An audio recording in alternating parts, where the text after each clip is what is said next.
কয়েকদিন ধরে বাংলাদেশের লোকজন কিছু বলছে যে ওদের দেশের থেকে মেয়ে দিয়েছে, তার বদলে ওরা কি যেন ওদের ভাষায় বলে দেলমোহর নাকি, তার পরিবর্তে ওরা বন্যা দিয়েছে, জল দিয়েছে। তো ভাই বলতে চাই যে তোমাদের দেশের মেয়েকে আমরা জোর করে আনিনি, কোনো দেশে জায়গা পাইনি বলে। হ্যাঁ, ইন্ডিয়া তো খুব দয়ালু, তাই আমাদের ইন্ডিয়া তোমাদের দেশের মেয়েকে জায়গা দিয়েছে।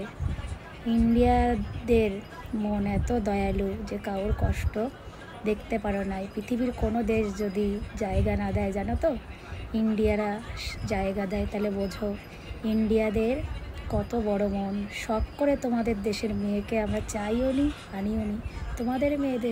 তোমাদের মেয়ের জায়গা হয়নি কোনো দেশ, তাই ইন্ডিয়া জায়গা দিয়েছে, বুঝতে পেরেছ?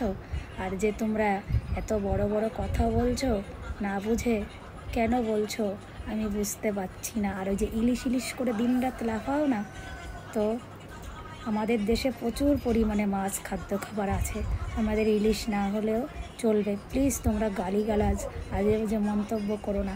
আমরা এই দেশটাকে ভারতবাসীরা খুব ভালোবাসি, আমাদের খুব কষ্ট হয়, বুঝতে পেরেছো?